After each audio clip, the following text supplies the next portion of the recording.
Quand nous ouvrons pour la première fois Photoshop Creative Suite, nous tombons sur une interface comme celle-ci, à peu près.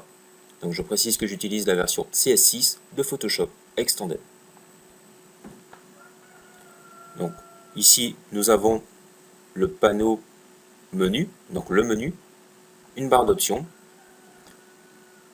un bouton qui nous permet de changer l'espace de travail, tous les outils propres à Photoshop, et ici le panneau palette. Donc par défaut, au début, nous tombons sur l'espace de travail indispensable ou essentiel, l'essentiel de Photoshop.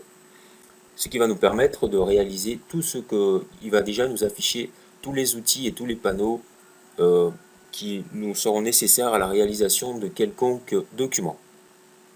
Commençons donc par voir le menu et sa composition.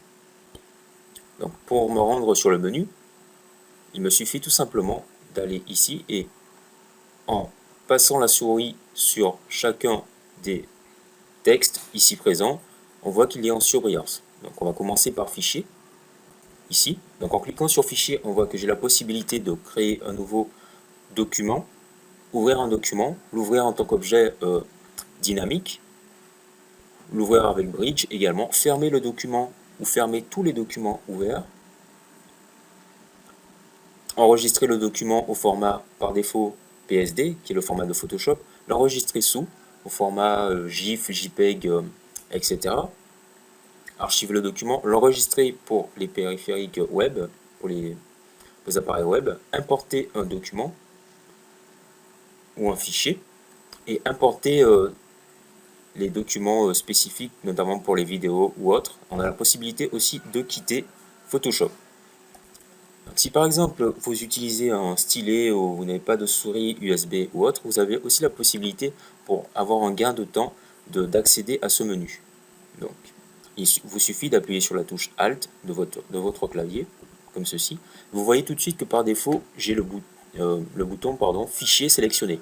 Donc, en dessous de chaque texte, on voit qu'il y a un underscore, ce qui correspond à la lettre à taper, à saisir après avoir tapé sur Alt. Donc ça correspond en fait à un raccourci. Si je veux voir ce qui se passe dans l'onglet Images, j'appuie sur I, comme ceci. Pour sortir, il me suffit d'appuyer sur Échappe. Donc je recommence. J'appuie sur Alt. Pour aller dans Sélection, j'appuie sur S, comme ceci. J'appuie sur Échappe. Voilà. Revenons sur l'onglet Édition.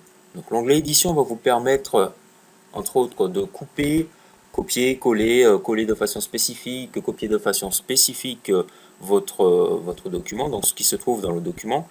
Il va vous permettre aussi de faire des retours arrière un peu plus poussés, un peu plus en arrière, un retour spécifique ou un peu plus en arrière, retourner un peu plus vers l'avant. Voilà. Aussi, également, vous allez trouver la possibilité d'effectuer des déformations sur des textes, sur les calques, sur les images et tout. Vous avez aussi la possibilité de jouer sur les couleurs.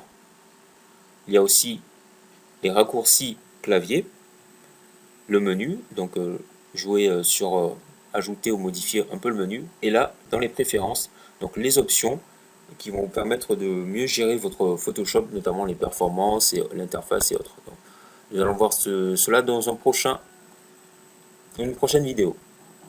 Donc, ici, dans l'onglet Images, nous avons le mode qui vous permet de passer les images de 8 bits à 32 bits en passant par les 16 bits. Voilà les réglages, donc ce qui concerne les color correction, notamment les teintes, saturation, niveau et autres. La possibilité d'ajouter un contraste ou une couleur automatique. Ici dans Images, on a la possibilité de voir la taille de l'image, réduire la taille de l'image, l'augmenter, réduire et augmenter aussi la zone de travail, donc recadrer une image, rogner une image, faire apparaître certaines parties ou faire disparaître certaines parties de l'image. Donc on voit ici que on a vu précédemment que des options ici sont grisées. Pourquoi elles sont grisées? Parce que je n'ai pas créé de nouveau document.